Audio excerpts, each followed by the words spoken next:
Welcome to the Fabulous 413. I'm Khalees Smith. I hate when that happens right at the beginning of the show. I know, I'm dying. I'm Monty Belmonte. Later in the show, we will hopefully not choke. We will discover a group that is volunteering their time and expertise to help those falling through the cracks of our troubled medical system. We'll chat with director Ilana Steinhauer of Volunteers in Medicine, who'll soon be opening up a second location in Pittsfield. I wish that they could help me at the times when my body tries to go back to being a fish, just then. We can't resist the pull of black holes, supermassive or not, but were they first, or did the rest of space somehow make them? Mr. Universe, Hampshire College's Salman Hameed gives us a brief look at new ideas about the creation of black holes. But first, where can you find 11 schools coming together for one goal? On the ice, and in this case, at the Mass Mutual Center. You're as cold as ice. I'm Kelly Keating. Where are you from? I'm from Longmeadow. We just walked in the back door of the Mass Mutual Center. You tipped us off to something kind of amazing that happens here at the Mass Mutual Center. What are we here to do? You're here to watch the Longmeadow girls ice hockey team, but the name is a little bit misleading because it's a cooperative team, so the team is made up of girls from all over the valley. We're talking East Longmeadow, Wilbraham, South Hadley, Westfield. Like, we've got kids from all over the valley. One of which is yours. One of which is mine, yes. You're not just here to watch the team and support in solidarity because they're there. But. Yeah, no, this is for the girls and the coaching staff, because they're Coach Vanderman and Coach Welch and all the other dads who help out. It's a pretty awesome program. We were hoping to come ice skate here with the team. I probably haven't been on ice skates in 30 years. I definitely have not been on ice skates in at least 30 years. That would have been fun, but somebody thought it was a liability. Yeah, my ankles also thought that would be a liability. My ankles were on the fence about it. Yeah, I think we were a little worried. We didn't want you to get hurt and not be able to do the awesome work that you do on the Fab 413. So, you know. That's very kind of you. Yeah. There's an elevator in the building. It's ADA compliant. If somebody hurts themselves, we'll probably still be able to get to the show. Yeah. Well, let's go check out what they're up to. Yeah, come on in. I think you might have to sign. Excuse me. Do Monty and Khalees, do we need to sign in here in order to... No? No. We're okay? We're above the rules. No! Let's head up. I've never been in the bowels of the Mass Mutual Center. Yeah, me either. Yeah, it's pretty awesome that the girls get to train here. They get to practice here. Well, that's cool. This is like the home of the Thunderbirds, which are a huge, big deal. People love them, and I know AIC plays here. Yeah, it's pretty great. The games are all played over at Smead usually. Can I drive the Zamboni? I'll test for that sort of thing. So Italian. I feels like I'm destined to do it. Oh, is this them coming out? There's that's Coach Vanderman. Look at how she skates. I know, here they come. It's pretty impressive. The girls are like pretty great skaters for sure. What's your daughter's name? Piper. What got Piper into hockey? Well, I did. I played a little hockey growing up, and I played a little bit in club and when I was in graduate school. And so, like when you do learn to skate with your kids, the ice hockey programming and in whatever community you live in, it's just like easy picking, right? To like get kids to start learning how to play hockey. Mm-hmm. We have twins, so both our son and our daughter play ice hockey for Longmeadow. It's a great game. What people don't know about Khalees Smith is that she is an expert in UMass hockey, as she runs the board for the radio broadcast of all of UMass's hockey. Oh, really? And They're so fun and to has watch. been doing it since they were the national champions. Before they were the national. I've been doing the board work for them since they sucked. How are they doing now, by the way? They're doing okay. This is a weird season. Last season was really disappointing. This season is kind of getting back to where Carvel wanted the team to be last year. Should we call him Carvel because it has to do with ice? No. Like Fudgy the Whale? So give Dad what he really wants for Father's Day. Fudgy the Whale. That's a whale of a cake for a whale of a dad. Cookie Puss? No, he's Coach Carve. Coach Carve. Because he carves up the ice. Like Cookie Puss and Fudgy the Whale. I've never been this close to the ice in any hockey setting. Hey, Coach. Hey, Coach. Hi, I want to introduce you. This is Hi, Monty. I'm Monty. And this is Khalees. Khalees, nice to meet you. Coach Melissa Vanderman, where are you from? Springfield, Massachusetts. Nice. And we're here on the ice where your wonderful Springfield team plays. Yes. How long have you been coaching these young women playing hockey? I've coached this team now for 8 years. That's the same length of time that I've been doing hockey for UMass. So Great, I love it. So tell us about your relationship to hockey. What got you into hockey?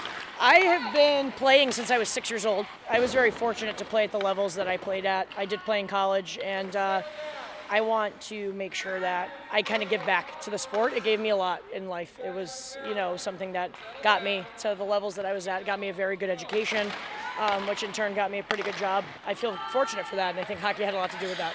So what position did you play? Defense. It's under the auspices of Longmeadow hockey, but it's regional, as we've come to find out. Who do they play against? So we play against a lot of teams out of Eastern Mass. Most locally, Pope Francis has their own team, so they're the only other Western Mass team. And Pope Francis is in Springfield. It's the old Cathedral High School. How long has Longmeadow had a women's team? If this is my 8th year, then it's been 10 years. It was actually under Cathedral, but then when Cathedral got hit by the tornado, it kind of set everything back, and Longmeadow ended up taking it over as the administrator. So when you played under Cathedral? No, I did not play. This did not exist when I played. This wasn't even a thought in anybody's brain when I played. So when you were playing at 6 years old in Springfield, were you just playing on the local ice with friends? Boys teams. Oh, I yeah. played with boys. Yeah. So I did that until high school. I played at Central High School because back then Central had a team. I played there for 2 years, and then I ended up going to prep school for 2 years, and then I went to college from there. Is this usually the first experience these girls have had with hockey, or are they coming from other programs up into this program? Oh no, these girls have been playing same as me since they were younger. And are they usually having to do what you did, which is play on boys teams, or is there more opportunity for all girls teams? More opportunity for girls teams, which is great, because they get the opportunity to learn a different game, and they get the opportunity to play a high level with girls where they're going to be. When I was younger, the girls teams weren't as high of a level. Are those club teams, or are they through the schools?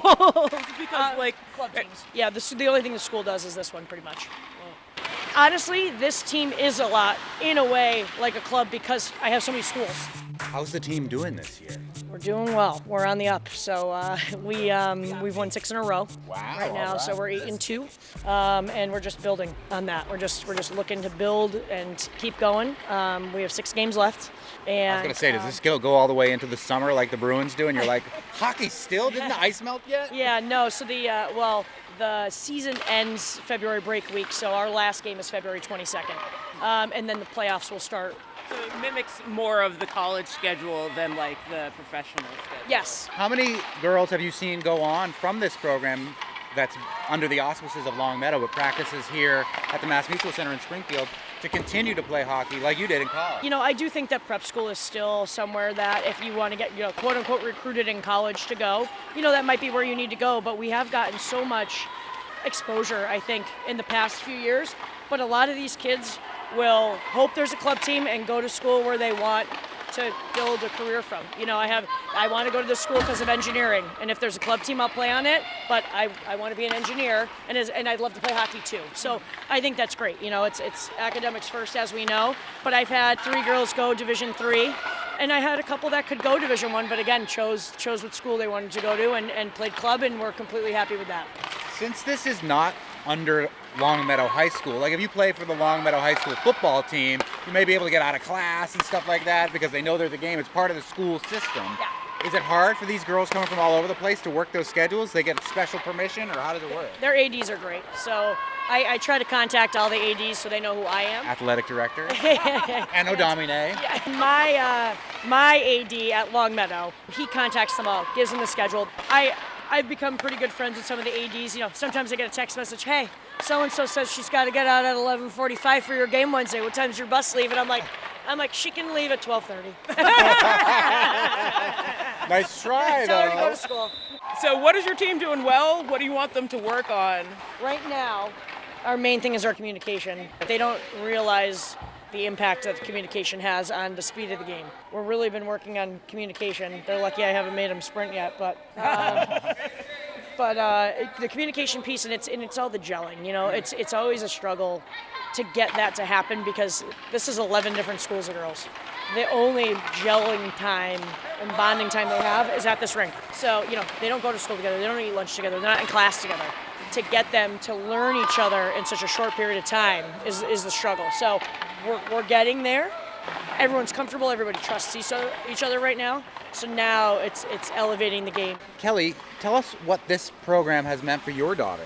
Oh my gosh, like we're not originally from this area. We relocated here. You know, Piper had already been a part of a club team, and we were looking for an area that still supported girls hockey and, you know, that she could play in high school, in public high school. This program has just been exactly what we had hoped.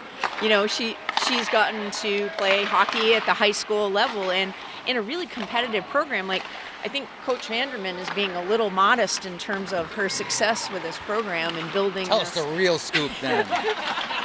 Well, all I can say is that, you know, like just recently, like our public cooperative team just beat Pope. Our girls are competing with like, you know, schools from the eastern side of the state and having great success, and here even in the valley. So Does she get to play the teams the folks that were on the clubs that she was on before? I don't know. Maybe once we get into the state tournament, right, Coach? You got it.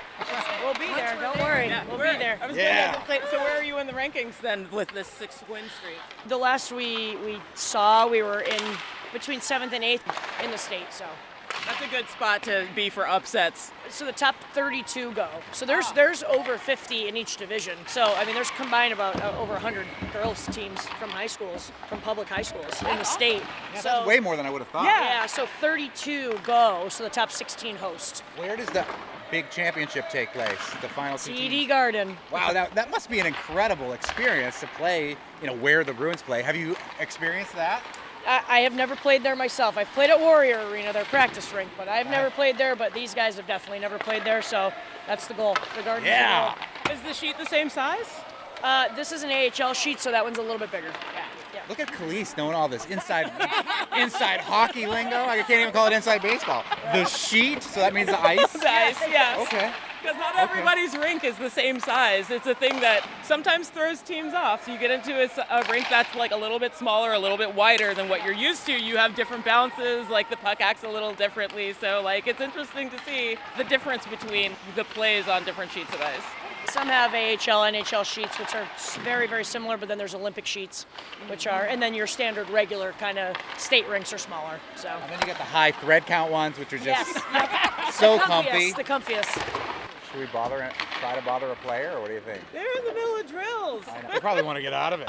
They want to catch the bus early. Maybe they want That's not to. the mentality of this team. They're into it. No, they look. amazing. They skate amazing. They look fierce. We are like 6 inches away from the ice, and I'm fearful that a puck is going to come crank me in the No, face. they've been pretty good at controlling and keeping it low. Khalees and I were joking before that I was glad that my children decided not to play hockey because it's so expensive. Yeah. Theater is also expensive. My kids do theater, but we don't have to buy all this gear. They just borrow a costume from their whatever theater department. But I'm sure that's a barrier for anybody who wants to play hockey, but is there ways to overcome that barrier locally for some of these girls, or no? Absolutely. I mean, there's a lot of places around that have used equipment. When you're a hockey player, there's a hockey community. Someone knows someone who knows someone who knows someone, and everyone's always willing to give up their equipment. Oh, my kid's 8 now. Oh, your kid's 6. I got stuff that'll fit them. And it's not give me $100. It's here you go, and then give it to the next kid and give it to the next kid until it can't be worn anymore. It's not cheap, I'll tell you. I mean, my dad tells me when I was younger he had to take out credit card checks a couple times because it was expensive, and he was a single dad. So he said I couldn't tell you no, so I had to figure it out. This is more insider. You're running drills on both goalies at the same time? Yes. That's awesome. Coach, do you think we could steal maybe one of your captains or? Yeah, I could grab Avery. Avery actually goes to Longmeadow, but she's a 2-year captain, so. Cool. Avery. You're in trouble now, Avery. You're going to the penalty box. It's a radio show. And it won't be the last. I want to talk to you for a minute. We won't keep you too long. What's your name? Avery, Ireland, Where are you from? Longmeadow, Mass. How long have you been playing hockey? Since I was 4 years old, Wow. How old are you now? so 18. Tell us about this team and what this team means to you. Playing here for the last 4 years has been really fun. I've definitely made a lot of close friends. Everyone feels like family, and I love coming every day, seeing everyone, because we don't get to see each other at school. So we all go to different schools. So it's good. Love it. What position do you play? I play forward. Right on. I'm imagining that your time with this team is ending soon. Are you going to play hockey in the future, or do you have any plans? Yeah, so I'm going to Worcester State for hockey. Oh, wow, cool. Yeah. undecided. So you're decided about hockey, and that's good. That's all I have. I don't think that that's the case. I'm pretty sure almost everybody on this team would probably say otherwise, including your coach. Probably. But It's okay. At this moment, it's all hockey, but also you're at practice, so we understand. Yeah. You can get back out there on the ice. We don't need to keep you any longer. okay, thank you. Yeah, Thanks no problem. for, yeah, Good luck thanks in for your next taking a couple break. games. Thank you. Sure. Coach, I may be speaking for Khalees out of turn, but I would like to make the Longmeadow High School girls hockey team the official hockey team of the Fabulous 413 radio show. All right. So where do we go to follow your progress? Don't tell Learfield. UMass has enough fans. They don't need us. So we do have a Facebook page, Longmeadow Girls Ice Hockey. We do have an Instagram. Game updates get posted. Game scores get posted. We're gonna follow it through the end of the season. And we're gonna root for you to go to the Garden. We love it. I have to call the Garden because it violates my upbringing to call it anything else. Right. Coach Vanderman, thanks for taking so much time with us. Absolutely. Thank you guys for coming. I appreciate it. Oh, no problem. This is wicked fun. I never get to actually see the games because I'm in the booth, and it's just so much better to actually see it when it happens always. Yeah. And Kelly, thank you for putting this on our radar. Yeah, no, thank you for coming, and thanks for being interested in girls hockey here in the Valley. UMass can maybe have our loyalty back when they have a women's team instead of making their women go to Amherst to play. There you go. Shade thrown. The Longmeadow High School girls ice hockey team is currently in the middle of raising funds to offset some of those costs we mentioned, and there's a few days left there in that campaign. We'll post information about that in the show notes if you're interested in helping them out. And they have a game on Wednesday, so here's hoping their winning streak continues. Up next, helping the uninsured stay healthy in the Berkshires with Ilana Steinhauer of Volunteers in Medicine. You're listening to the Fabulous 413 on 88.5 NEPM.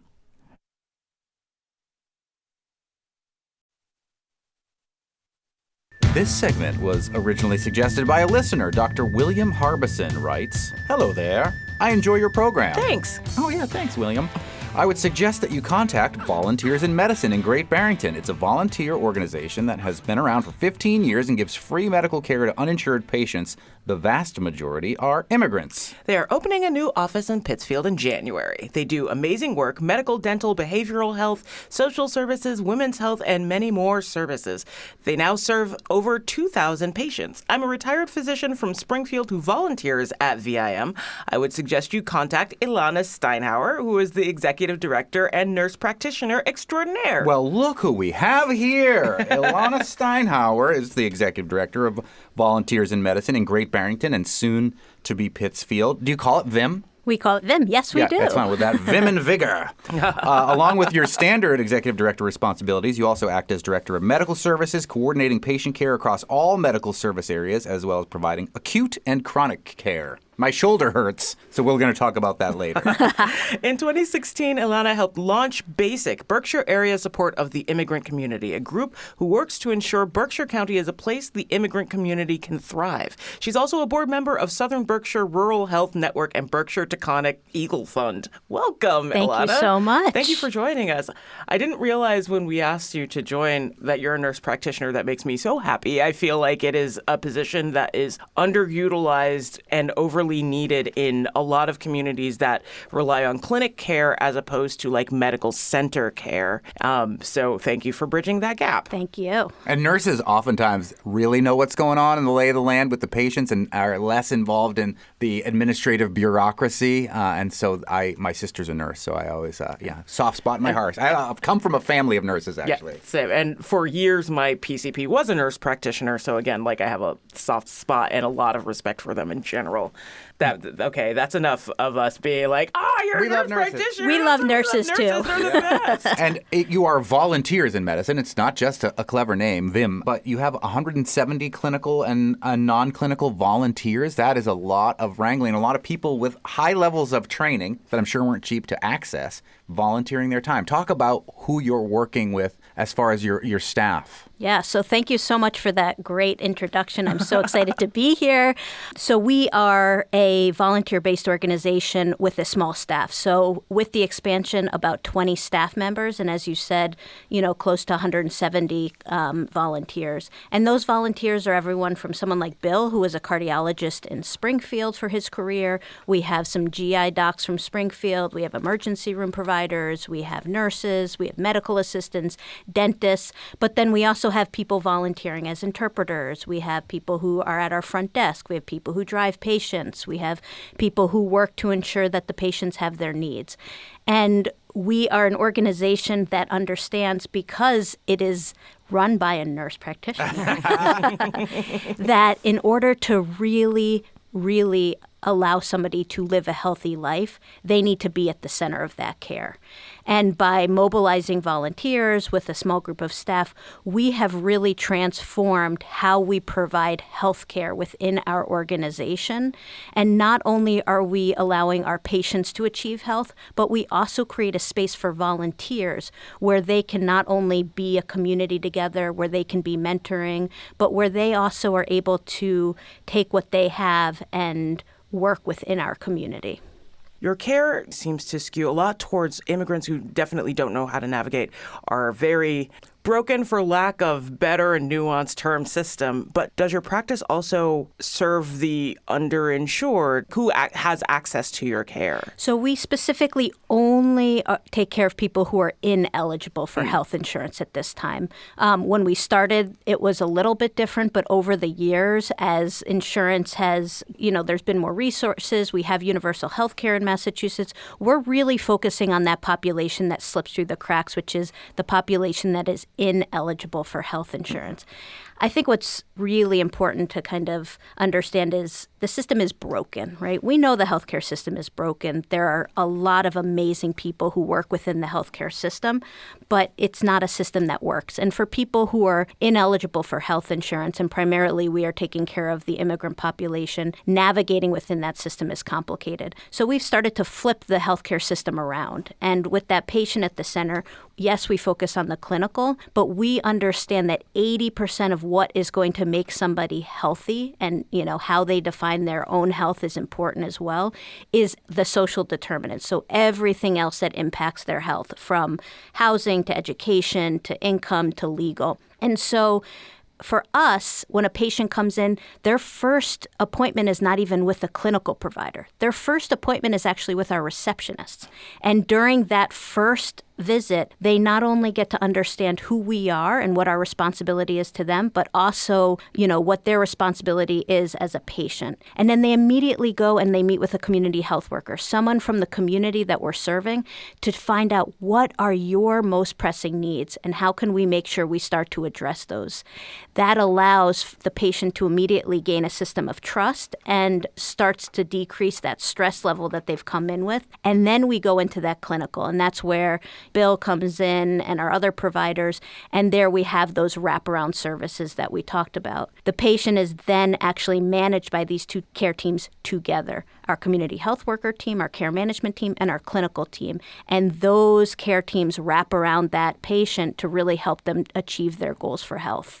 It's amazing. I mean, that's the kind of healthcare that you would dream about, that everybody would have access to. And the bill that you referenced is Dr. William Harbison, who wrote and suggested that we get in touch with you, Ilana Steinhauer, who is the executive director of Volunteers in Medicine. And that's a phenomenal load to bear with people that don't have access to traditional healthcare, health insurance, or whatever. And the numbers of people that you're working with is incredible. I have some of your impact data: 1,729 patients that you're working with. 464 new patients in 2023. That's more than a new patient a day. Over close to 8,000 patient visits last year. 360 kids in the database. A lot of it is volunteers, as we mentioned. But how is this getting paid for with the volume that you're providing for people in the Berkshires, in Great Barrington now, but also soon to be in Pittsfield? Yeah, so from the beginning, this has always been a community-led effort. This is grassroots at its finest. It started small in 2004 and has grown sustainably since. Because of our model, because we use volunteers to provide many of the services, we are able to keep that cost per patient down. So our budget this year was about $1.6 million. So if you think about that, if we had 1,700 active patients, that's less than $1,000 per patient to provide all of those services. That's less than a premium payment. That's less than one ER visit. And so as we grow, as we expand into Pittsfield, yes, our costs are going to go up, but they won't go up exponentially because we are mobilizing volunteers to help provide those services. Should you be? Is this a good way to do it? I mean, it seems to be working for you, but it seems like I'm sure that Dr. Bill, who suggested you, gets paid for some of the work that he does. Is this a labor of love, or is this people like knowing that we're so broken that they feel they must volunteer as opposed to fixing the problem so they don't have to volunteer? Yeah, so the original concept of volunteers in medicine came out of Hilton Head, and it was a similar community as the Berkshires where there were many retired volunteers. The majority of the people who are volunteering are retired, so they are people who've had their whole career in whatever whatever discipline that they're coming from, and they are now spending part of their retirement volunteering. We call it the encore career. People are retiring now, 65, 70, and people are living very long. And the idea of having a place to continue to be active and, continue to be involved. Some people say it's the best career they've ever had. Nice. We also have a lot of educational opportunities and a lot of opportunities for people who are trying to understand what they want to do. If they're a high school student, if they're someone who's just graduated college, we have training opportunities. We have students who come from STIC for dental hygiene and dental assisting. We have dental students. We have residents. We have a lot of Elms College nursing students that will come out, and they'll continue their clinical work with us at Volunteers in Medicine.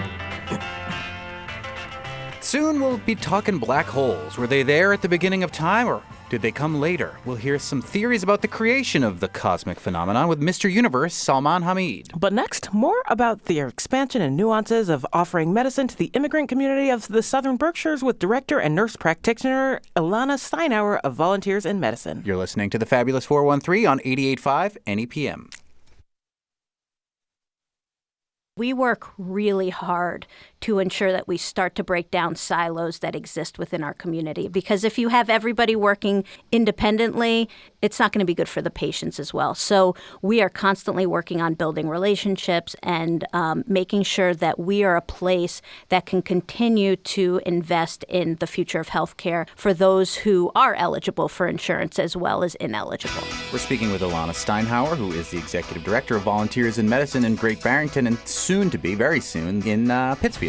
The volunteers that come to you, do you receive more through networking or through people discovering what you do, having moved into the area, needing something to do, and feeling like they have more to give? Do people discover you or you discover them? I think it's a mix. I think, a show like this, hopefully there's people listening who are like, oh, I'd like to volunteer. So contact us. We are always looking for volunteers. How do you handle pharmaceutical through VIM? Massachusetts is extremely lucky because we have pharmacies that have funding through programs that exist at the hospitals, at some of the community health centers, that allow pharmaceuticals to be extremely inexpensive if they're within the formulary, which most medications are. And then we also have a relationship with Big Y, and our patients have a discount there. Very cool. That is cool. What spurred your move or branching out into Pittsfield? Yeah, I think you can see, by the numbers that we are seeing a lot of new patients every year. For the past 5 years, our numbers have increased dramatically. We've had over a 15% increase yearly.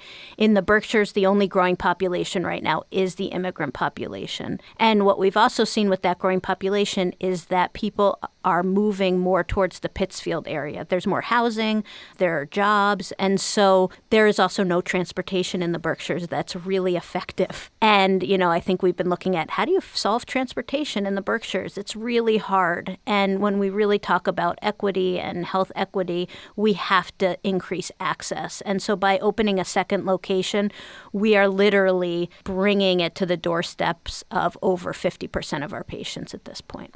You mentioned that you have an over $1 million budget. You've got these 170 volunteers. Are you getting any state or federal funding to add to that budget? Yeah, there is times when we do receive some, small grants from the state, but generally it is all grassroots funding and foundations and grants, and the majority are individual donors. But I mean, it's crazy to me because if you were not working with these, let's say, 1,729 patients, they go to the emergency room. That's right. And that is a huge cost that the taxpayers end up footing one way or the other. So is there movement afoot to get a line item in a budget, in a state budget, in a federal budget to support this kind of heavily volunteer dependent but extremely essential form of healthcare? Yeah, our local representatives and our national representatives are extremely engaged in what we are doing and this expansion. We do have a potential earmark with Elizabeth Warren, but with the budget doing what it's doing, we're not that optimistic. And we are working closely with our local reps to understand what is some sustainable funding. We actually have the commissioner of the Department of Public Health who is going to come and visit our organization in February. We've met with Secretary Kate Walsh, who runs the Executive Office of Health and Human Services. I think, what people are seeing is that this model needs to be applied beyond VIM. People talk about equity, we've been talking about it for years and years, and we're still not seeing shifts happening the way that they can. Sometimes people think that in order to make the shifts, we need to make these huge systemic changes all at once. But what VIM shows is that there are very, very doable ways to start to make this shift, especially within healthcare. If we start to, think about who does the patient need to spend the most time with, it's not really actually usually the doctor or the nurse practitioner. We're great at what we do, and that's clinical care, and we need to be able to form a relationship with that patient. But it's much more valuable for a patient to have a care manager who helps them after that visit to navigate all those other systems that are broken and that are going to take time to get fixed. And VIM, as we keep mentioning, is Volunteers in Medicine, and we're speaking with the executive director, Ilana Steinhauer. And you were mentioning, those other factors, food security, which is something we've talked a lot about on this show, safe housing, employment, childcare, all of those type of things. Massachusetts has a pretty good healthcare system for people that can't get on Blue Cross Blue Shield or some of the big insurance companies that have the tallest buildings in every city in America. Strange. I wonder how they got the money for that. Yeah, let's not.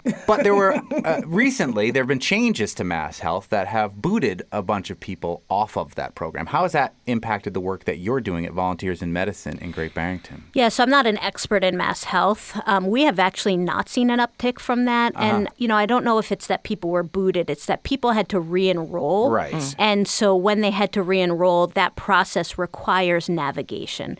We are so lucky in the Berkshires. We have offices called Advocacy for Access, and they are trusted offices within our community that help ensure people are always insured if they are eligible for it. We work closely with them. So if somebody came in, over the past few months who we thought was going to be at risk for losing their Mass Health and they thought they didn't have it or they did, we worked directly with this Advocacy for Access office. They also did a lot of promotion. They reached out to, people that they knew personally that they thought were at risk and really worked with them to make sure they did not lose coverage. Are there areas of care that you haven't had a chance to stretch your budget to cover that you would like to, especially with this move and expansion? Yeah, so I'll do one little plug, or a few plugs. So I am actually on the board of the Public Health Institute of Western Mass as well. And we're working with, through a grant from Health New England and the Public Health Institute, we are working on understanding legal as a social determinant of health.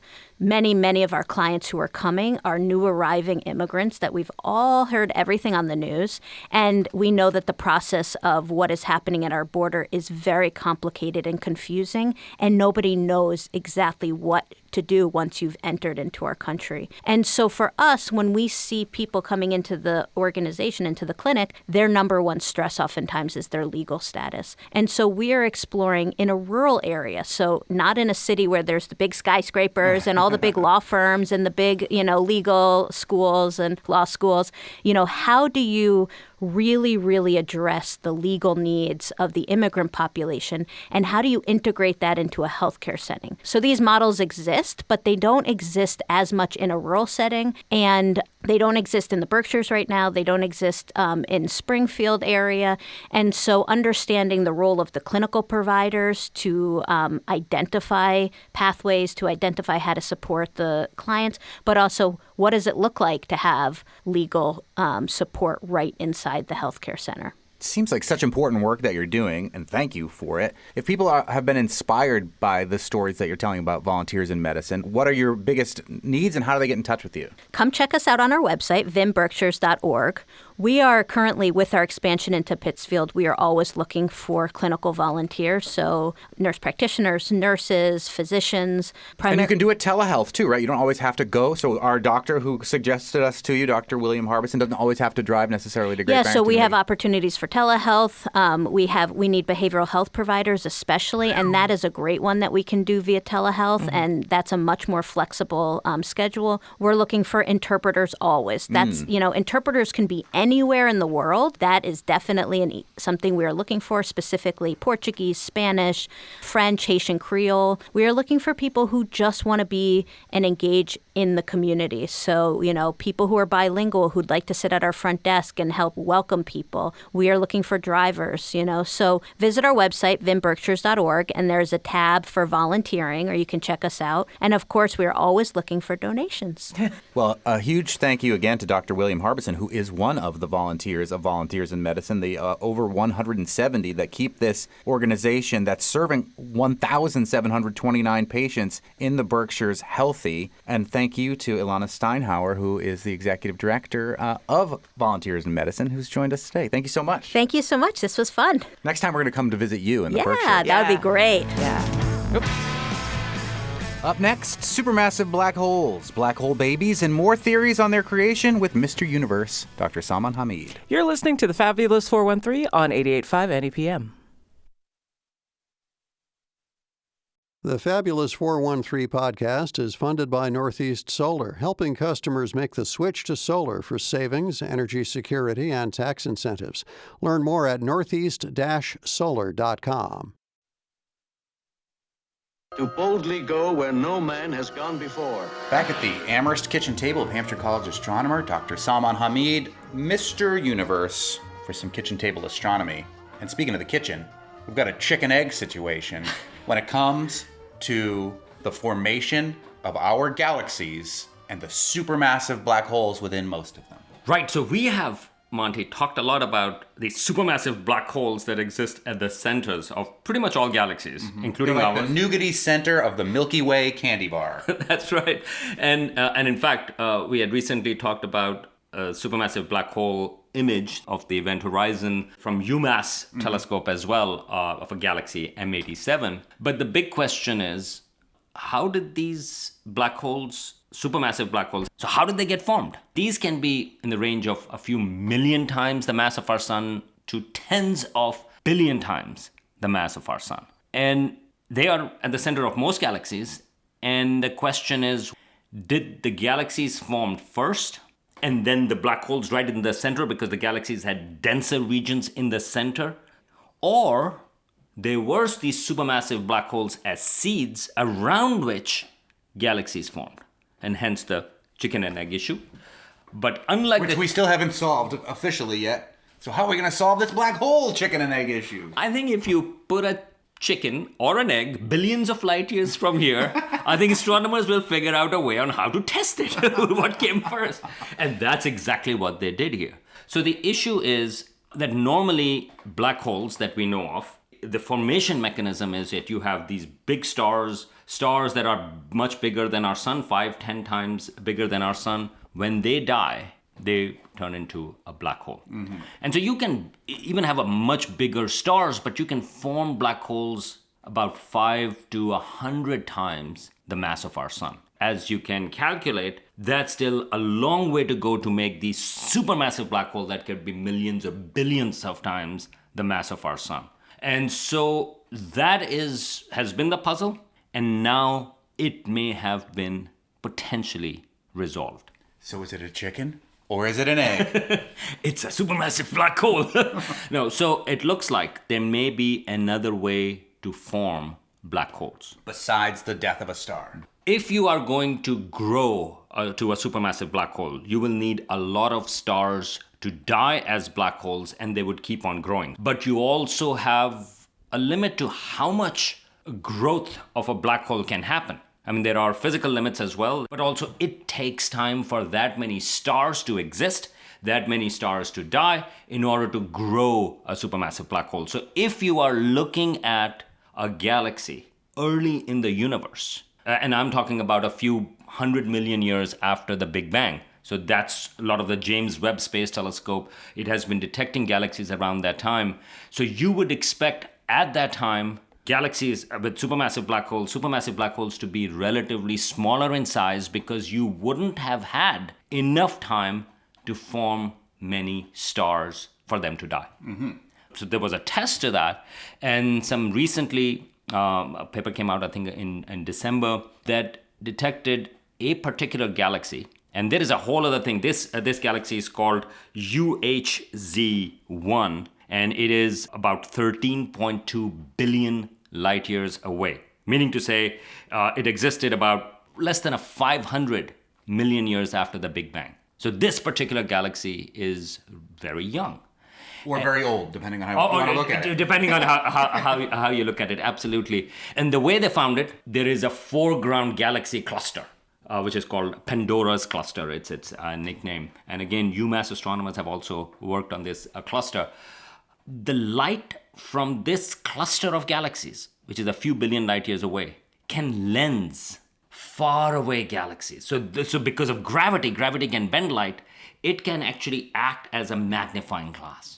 And so astronomers can look at these clusters and see, are we seeing light from faraway galaxies that has been magnified? So that's amazing. We're using galaxies as telescopes with our telescopes to see even further out into the universe. Right. So this was a side note because I think that is just insane that we figured it out to use galaxy clusters as telescopes, as magnifying glasses.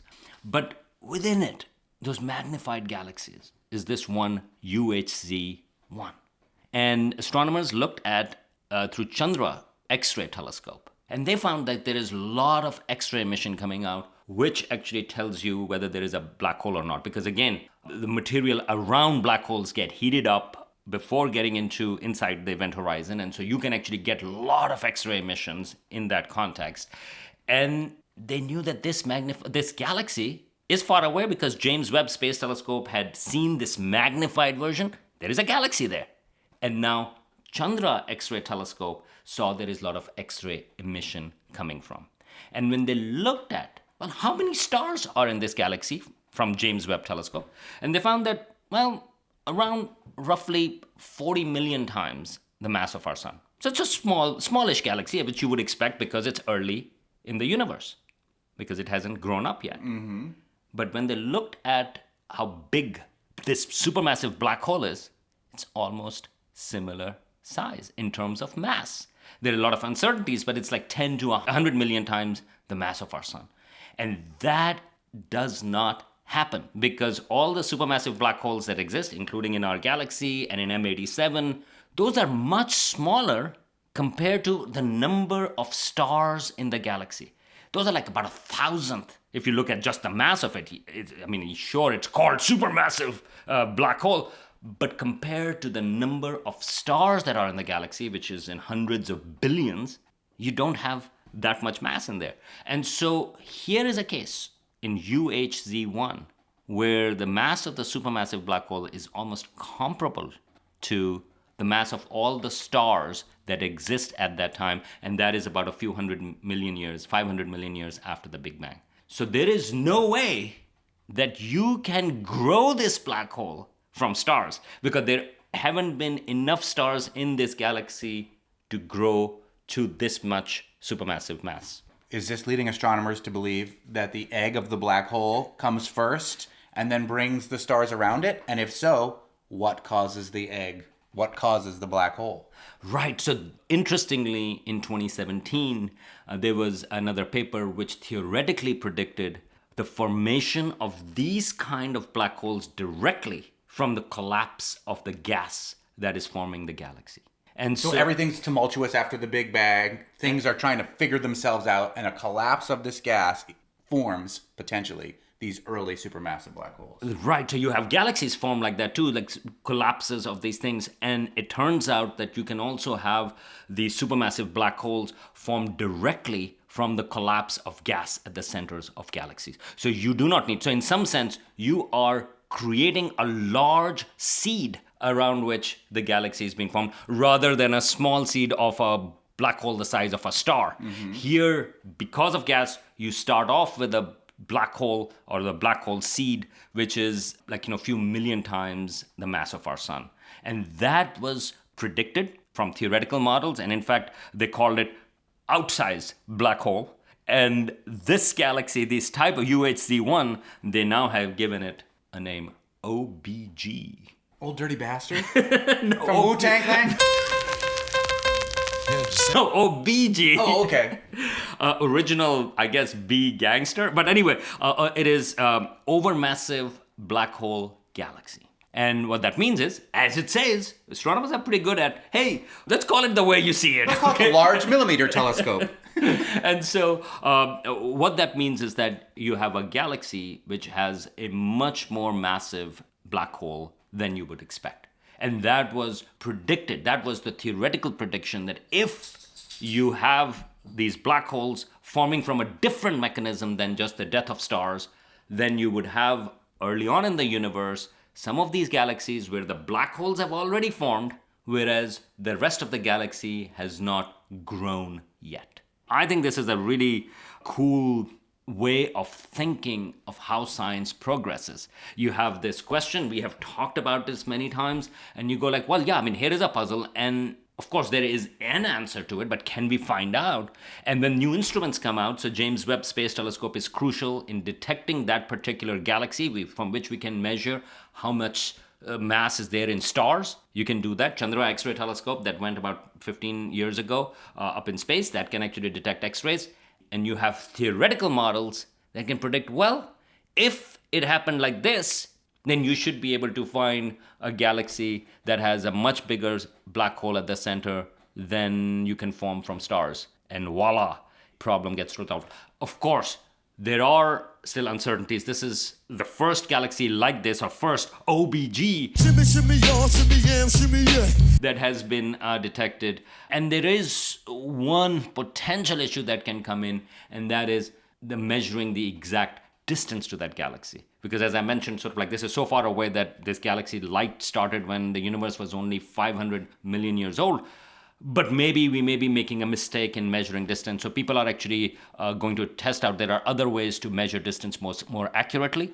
But rest of it, here is a way to form these crazy objects in the universe, black holes, not from the death of stars, but from direct collapse of gas into a black hole. Science is amazing because A, we're using a telescope to use a galaxy to look at a farther away galaxy, to learn about a thing that is mind-blowing, black holes, that were only theoretical 100 years ago when Einstein was like, I think black holes could exist, but they probably don't. But comes up with that theory, technology advances, is able to actually, using UMass telescopes even, to take an image of what surrounds a black hole to prove Einstein's theory 100 years later. It's kind of amazing.